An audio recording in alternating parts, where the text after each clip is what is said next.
Alright, I pulled because I didn't know which of the many ideas I have to make into a video first. My thoughts were mainly on landmarks, but honestly, history works better if you don't know about the place. How are you gonna enjoy a landmark in it? Alright, anyways, subscribe, join the Discord if you want to join in the world building. First off, I am going to divide the timeline of Vetrai into some defining sections. First off is the years of confusion, in which many people didn't know what to do without the divine guiding them in their life.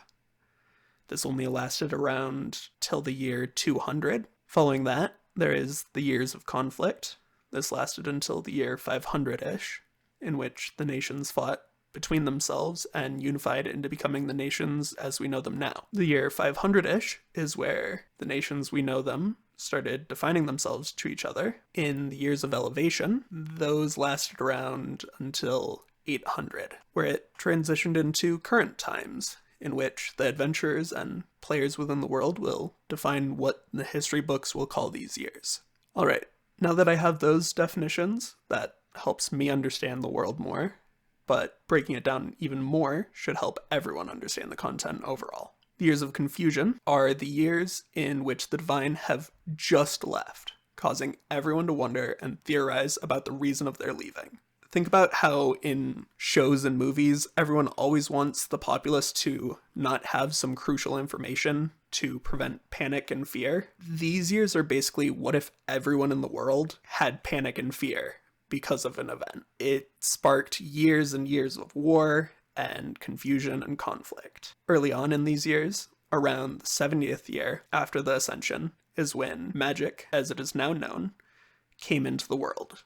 Eldraine nodes started popping up basically everywhere and caused many new magic-blooded individuals and scholars seeking out knowledge of these new magical things. With magic usable by nearly everyone, the confusion and fear only grew in the population, with the research and understanding fleshing itself out around 170 post-Ascension. The years of confusion started to come to an end with people realizing the divine are gone, and the world needs to move on. As the divine generation of humans died out, and their heirs moved on from their confusion and took to magic, and improving the world around them without the help of the divine. Moving on from that, they moved into the years of conflict. My thoughts on it are that people were no longer confused, but instead scared of the people around them, with every neighboring kingdom potentially being a magic threat, or even directly one of the reasons the divine did leave. The years of conflict early on, roughly around the year 220, had every nation besides Luminaris in conflict with one another. This did not mean that Luminaris had escaped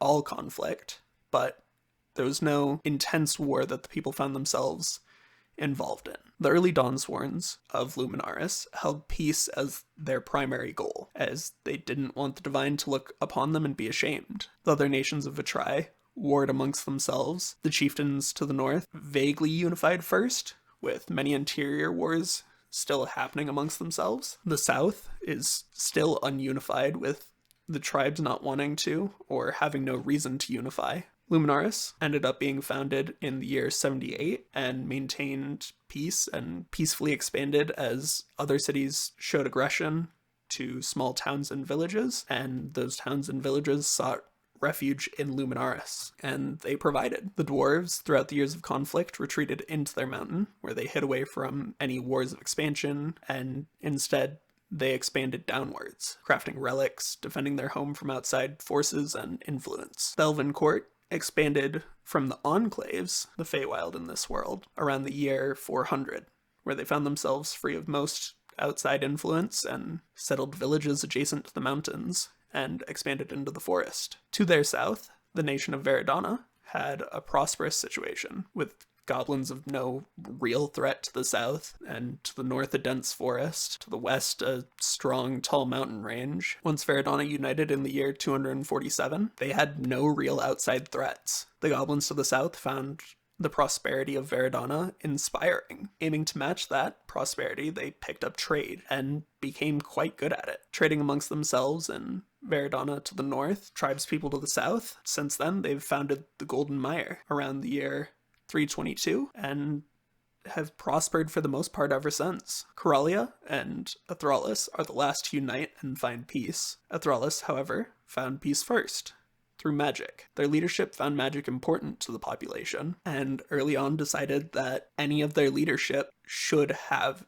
mastered it. They unified around the year 344, with 100 years later, Coralia unifying. Speaking of Coralia, the leader initially found themselves unfit for the position, adamant about remaining in that position. The population did not enjoy this and tried to uprise in the year 468. The trade lord of Coralia made a deal with the military uprise and instated the leader of the military as the stately leader, with the trade lord and military lord holding equal power in the nation. After this, the years of elevation came, in which the first airships were made in Talseth Luminaris. They used unrefined Zephyr Stone and could only travel out across the mountains, leading as to why the only other airship port is in Citadel Iron Peak. Modern airships can land on the ground and use refined Zephyrite, allowing for longer travel. But anyways, this tangent brings me to the point that the first airship was built in the year 500. The refinement of Zephyrite was found later in the year 632. Following that, in the year of 688, the first journey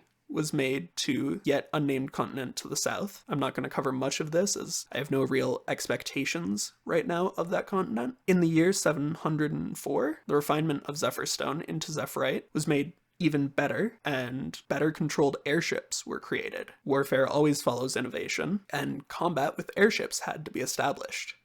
So in the year 732, the nation of Luminaris had created a mountable, lightweight cannon for their airships that isn't available to most besides the highest tier of warriors in Luminaris. The years of elevation, as most know them, haven't ended technically, but with the heights of skyships being reached, down seems the only place to go in my eyes. But that decision is truly up to the players. Beyond that, in the year 922, Luminaris and Athralis started shifting to a more warlike state, and the king of Luminaris, Cedric Dawnsworn, being killed in the year 1076, has cemented the imminent war between Luminaris and Athralis. A war that in current day of the campaign has just started. But anyways, that's the most recent history of Vetrai. Which do you think I should do a video on next? Which subclasses, landmarks of Vetrai, or finally, the Shattered Cities history? Do all the YouTube things, like, comment, subscribe, ring the bell, check out the Patreon for videos a bit early,